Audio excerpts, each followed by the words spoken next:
up, Talkin Fight fans? Thanks for tuning in to today's episode of the Knuckle Up Knockout of the Week Award. You know what it is, man. You're here to see who we're picking for this weekend's knockouts. And wow, what a weekend of knockouts off this one card. Yo, my man James Hagler is here with us today. We got Tim Witherspoon in the house to help us with this one, man. And we got to break it down for all the people out there and talk about it. And that is our man, Richard Torrez, silver medalist. What a big knockout.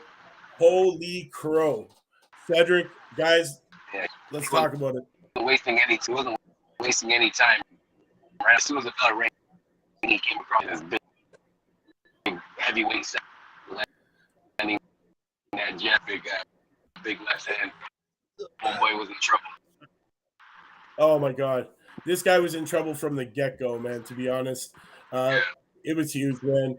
Marco Canedo, this one, sorry, bud, you were just you were outshined. You were victimized by this guy, man. You got put to sleep. And it got to the point where it was almost scary. It was an almost scary event that unfolded before our eyes, man. Going face down in the canvas like that and not moving for a couple of minutes, that's pretty big. That's a huge knockout. That's the way to go. Champ, you saw it. Any thoughts about it? He just was an opponent. Yeah. It looked like to me that's how good the other guy was. The black guy fighting the Hispanic guy or something, right? No. This is Richard Torrez, the big white guy with the mustache. You know what? We're gonna play the slides. And we'll show it right now. We'll play the slides and we'll show it right that's now. A lot better. Yeah. Okay. Here we go, guys. So this is them, head to head here. Okay. This ain't the one. Okay. Yeah. Let's see. Hits him with that nice left. Backs him up right into the corner. Right into the corner with that straight left. Right. Another left to the face. This is the first drop. So this is right off the bell. This is the first drop. This guy doesn't recover from this at all. This guy is really rethinking, wanting to be in the ring right now with Torres. Again, here we go. This is the breakdown of the first knockdown here. Okay. He's got power in these left hands, man, and his right. He really does. Just bring it to him the whole time. It just feeds him. Guys, did you think that this guy should even have been in the ring last night with this guy? Yeah, he did all right till he got knocked out. Yeah. That's right. Well, you notice That's what he was there for. Okay. Really is a building process. That was just the first knock, guys. But it's a building process for all these up-and-coming young guys. They're not going to put them in there with somebody that's really going to give them down the line. I know the process. The matchmaker get them opponents, and then the time is right, they put them with the right guy. They got to prove themselves. So I think this is just the process where they get an opponent. Is that other guy a top guy that he fought?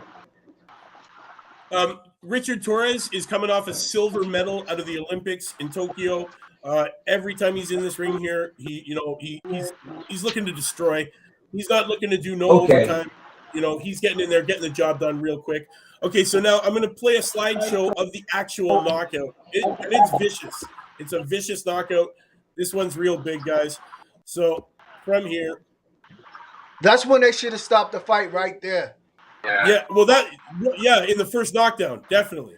But here we go for the second one. Yeah, I can't really see him. Let me see.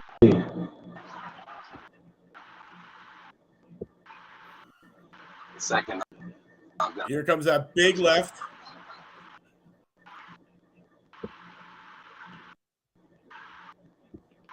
That one. This guy's, you can see the fear in this guy's face right now. Definitely can see the fear. Hits him right in the body. Puts him on the ropes. Comes back with that left again. This connection is just disgusting. Like right in the side of the chin, right in the neck. This guy is really rethinking. He's out right there. He's out cold. as he's falling. And then Richard Torrez is fast enough to be able to deliver this nasty right hand we're going to see right now after this left. So he hits him with the left again and then comes through with this big, monstrous right hand. Here it comes, guys. Just smokes him right in the face. Look at that crunch. That crunch, man. That's some brain rattling stuff right there. And from here, it's dangerous to see this kind of knockout because there was no protection as he went down. Look at him, face down. Yeah, when you face down, you got hit. When you face down, you got hit. I have another angle of it. I have another angle of the shots. I want to play that one, and then we'll discuss the whole thing. Is it a delayed reaction with mine? So I'm just gonna bear with you. Can't really see it. Okay.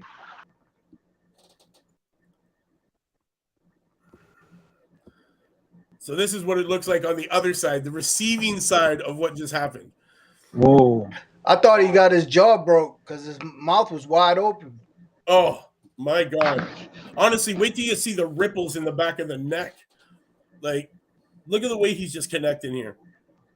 This is, you see the way his neck and everything kind of just like folds over the glove? He like really took some punishment, man, with this shot. And honestly, he was sleeping there and then caught another left. See, he pulls the left away and just comes right back with it, hits him again. At this point, this guy doesn't know what day of the week it is. And then it leaves him wide open for that right hand to just crunch him. If those ropes weren't there, this guy was gone. Like, just gone. And then insult to injury, another quick left as he's going down to lay out face first in the mat. Guys, big knockout. Silver medalist. He was a silver medalist. That guy got knocked out. No, the guy that did the knocking out is the silver medalist, Richard Torrez. Okay, so the other guy was an opponent.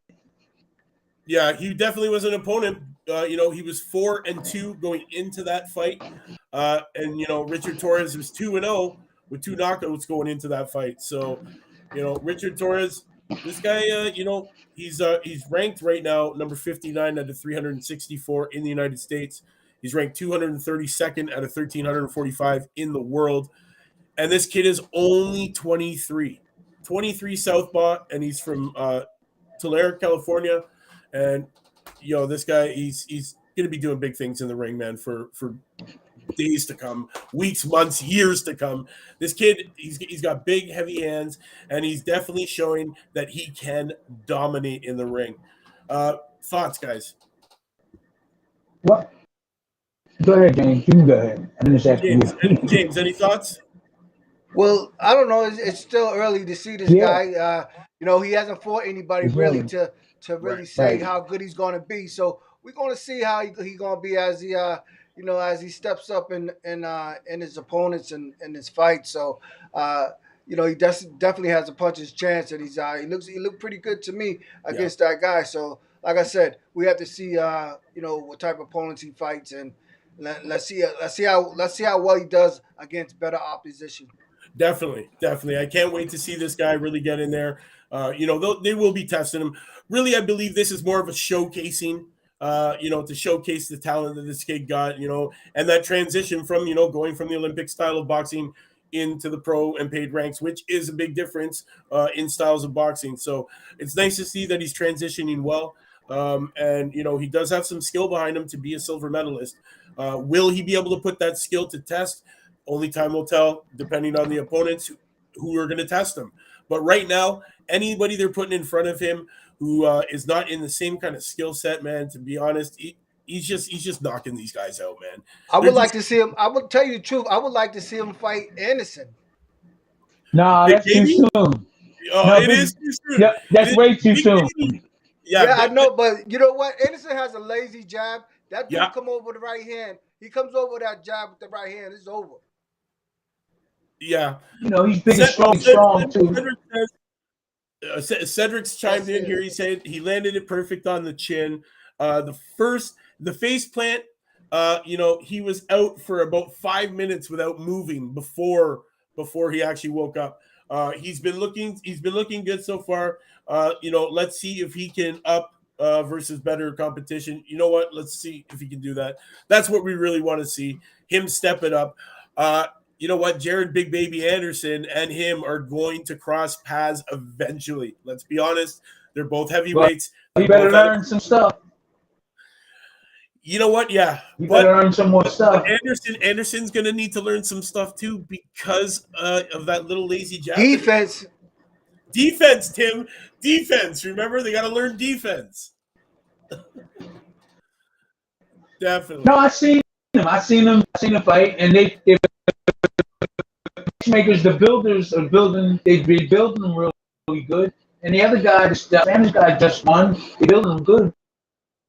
But when they cross those paths, that's when we're going to really have to talk, debate about what the problems are and what the positives and negatives. Right. Yep. Also, like saying that, what's his name? What's on that sport? Yes, the one we're going to end this. Well, we talked Jared Anderson. We're going to talk about Jared Anderson. He's 6'4". Yeah, he's going to need some. He's going to need 6'4", 240. He's 6'4", 240. He looked really good. That's a big boy. A lot of people are saying that Jared Anderson, big baby, he might not be big enough to be in that heavyweight division, but he does have the right he's big size, enough. right? Like they're questioning his ability. I don't know what they're talking about, but he's big enough. He looks better than a lot of these guys I've seen so far. 6'4", 240 is a big man, right? 6'4", 240 is a big man. So the fact that they're even contemplating, even saying stuff like that, it's ridiculous. Because honestly, at 6'4", 240, the man moves like a cruiserweight. And, he hits like the bigger heavyweights, man. Jared Anderson's got heavy hands. He showed that last night. He did get caught a little bit himself. He's got to bring that shit back, man. But he looked very comfortable switching stances last night, and in that shouldn't be switching. He shouldn't be switching. He should stay on one side. That's all his coach, Tim, and he did say that whatever his coach tells him, he listens to. So that's loyalty. He might get caught like that. Tim, that's what I'm saying. Right, he needs to stay on one side. He ain't comfortable that way, so why do it? There you go. He keeps switching on both sides. Either he's getting tired on side or he's getting hit on one side. And he switches to. And some people just like to switch both ways. But I like for the guy to stay on one side, get that down pat. And it seems like you're an amateur when you keep switching back and forth. But if you keep winning, keep doing what you're doing. Bottom line. Well, no doubt, but you gotta, no doubt, Tim, you say it right, because when you switch, you have to switch for the right reasons, not because you're tired, not because you want to, you're just switching. You switch for the right reasons if you're going to do it, and be comfortable on that side as well. And right. I like to see Big Baby tighten up on his jab, bring the jab all the way back. Don't leave it low. Because the shorter guys, they're coming with the overhand right. I'm telling you. Yeah. They're going to be coming with that, and you don't want to get caught with that. Especially he got caught with it last night. Good thing he's got a chin. Good thing he's got a chin. He got caught last night a couple times. That fight could have went either way. If the right guy, if there was a different guy standing in front of him, I think that could have been a different match, man, and that could have been a different outcome. But definitely, he does have to tighten up. As we see him climb the ranks, he improved last night. He's got that undefeated record, and he's just knocking out everybody. But they're gonna start. His training should have been new. His jab needed. His training should have been recognized about the jab. So get to the jab. His training should have been that. No doubt, no doubt. Plus, he was a little rusty too. He'd been off for a while too. So I understand that as well. Okay. Yeah. Also. Okay. Guys, I sent you another video. I believe that one was the Nick. I believe that was which one? Nick Jones, Jeremiah Milton, Nick Jones. Jeremiah Milton improved his record, man, to 6-0 with that big KO, man. Those two big black dudes, heavyweights, massive guys. Nick Jones, who's 9-4-0. That was another nasty knockout. I just had to give it a shout out, man. Nick Jones, he's one of these young, hungry up-and-comers. He hasn't fought too many people. Not too many people know him. And Jeremiah Milton, this kid, This is the kid to watch out for, man. Nick Jones, he was a thing until he got his first loss handed to him by F.A. Ajagba. So you guys remember him. So Nick Jones is a big deal. He went 7-0 until he stepped in the ring with F.A. Ajagba back in September 30th of 2018, and he got KO'd in the first round by Ajagba. Then he went on a two-fight losing streak, and two more. He came in through with two more wins, and then he's been knocked out in his last two. Jeremiah Milton, be on the lookout for this kid. You're hearing it from me. This kid is 6-0 right now with 5 knockouts. He's only 28. This kid is 6'4". You said he's only 28. 28 years old. He's only 28. He's 6'4" with an 80-inch reach, and he weighed in last night. He weighed in last night at 245.5 pounds. Did you? So here's you just big said, boy. I didn't mean to cut you off. You said he's only 28. That's old. No, that's young still, man. That's young still. Come on, that's 21 and 20, 28. You up there? 21 is young. 21 is young. 22 is young. Yeah, but 28, he's still kind of young. He's still young,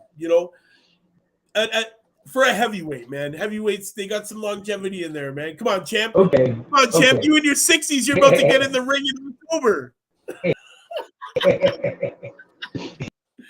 Yeah, man. But honestly, watch out for this kid, Jeremiah Milton, man. I think he's gonna definitely turn some heads. He definitely should make some exciting fights, man. Heavy hands. Guy's got a chin. Not afraid to get in there and do battle. Definitely one to watch on undercards in the future if he's there, man. It's definitely going to be a good fight if this kid's on it, man. So Jeremiah Milton, be on the lookout for him, man. I've been watching this kid since he turned pro, and man, he's crushing people. And we got a great bunch of heavyweights coming up through the ranks right now out of the United States. And honestly, man, the Brits got to look out, man. The Brits got to look out. We definitely got some serious heavyweight contenders that can climb in the future into those top 10 ranks and start putting some of those belts around their waist. And what are your thoughts, guys? Go ahead, James. I agree, man. I agree with you. It's about time. I've been waiting on the heavyweights to see who's coming up, especially out of the United States. So it's going to be real interesting, man. I can't wait to see it. And I hope they're real complete. Like to see somebody moving like Ali in there. Definitely. We need somebody moving like Ali, and we need a guy running through guys like Mike Tyson did. That's what we need. We need a guy out there. We need a guy that can talk and be all flashy and great and fly in that ring, but we also need a guy to just crush through the competition like a Mike Tyson did. That's what we need. So, guys, I think we're going to see this, man. Definitely, I'd like to see Jared, tighten up a little bit. Understand with ring rust. But Richard Torrez, it's literally the same recipe every time we see him in a fight right now. Come in, first round, I'm going to smash you. It's done. It's over. It's quick. Yeah, we get it. Let's put him in front of somebody that can do some damage. And, let's test him a little bit on his next one because, honestly, these first three have been really, really easy. And with this last one and this devastating knockout, it's time to put some real competition in front of this guy. You see promoters and managers put their product in front of somebody really, really tough in the beginning. Okay, go ahead. I'm sorry. Go ahead. Oh, we just had a comment come in, said okay. Tim Witherspoon would be a good boxing trainer for Trevor Bryan. I'm fully confident with anyone. Put anybody in front of me. I'll mold them right out. As long as they training hard and doing the work they're supposed to do, I'll be confident. Defense, offense. I'm glad I had a trainer that knew all this stuff, one of the old timers. Now look at Joshua. Yeah. Look at Wilder. Yeah. It's a shame. And I was talking on the radio this morning. Somebody called me from England, and I was telling them about. I don't want to talk. They was asking me questions. I said I don't want to talk about Deontay Wilder because Malik Scott got upset with me. And if it was Tyson making these comments, they wouldn't say nothing. That's what I like about Tyson. So I said something about Malik Scott and Deontay Wilder at the big fight, and Malik got offended and started. I just was telling him that he needed help, and why would that make sense? So if Tyson would have said that, it doesn't. If Tyson would have said that, he wouldn't have said nothing to Mike. That's what I like about Mike. He stood up there and tell you like it is. But a nice guy like me, I'm tough too. But a nice guy like me, I'll get an opinion. Then he go, "Oh man, why you gonna say stuff like that, brother?" Also, but I was on set telling the truth, man. Yeah. And Malik is a good brother, but now they still there's no defense or anything, and whatever they're doing right now, I seen the video. He needs a good jab and a tight defense. That's what he needs. Yeah. And learn how to slip and keep his defense tight. He don't need the pad work that he's doing. They got to concentrate on defense and blocking jabs and blocking punches. Right. Yep. The truth hurts, Tim. I say like this: if the truth shall set you free, what would a lie do? You know what I'm talking about? Yeah. I never heard that one before. That's true. What would a lie do? I like that. That's good. That was good. I like that, man. You heard that here, guys, right here on this show. Yo, Hagler, you gotta. James, that's cool. I like that. One, right? Say that again. I said, if the truth shall set you free, what would a lie do? There you go. I like that. I like that too. Well, I think we're gonna end it on that happy note right there. I like that. Well, fellas, that's a cool one. Thanks for tuning in to today's episode of the Knockout of the Week Award, man. Shout out to our man Richard Torrez Jr. with his victimization over Marco Antonio Canedo. Big knockout. Hopefully, man, Marco is feeling well and better today after that devastating punch to that face, man. Yeah. But our shout out goes out to our man Richard Torrez Jr. He is the winner of our Knuckle Up Knockout of the Week, man. Guys, you know what it's about. We will see you next week. Same time, same channel, new knockout. We'll see you then, man. Knuckle up. Yeah,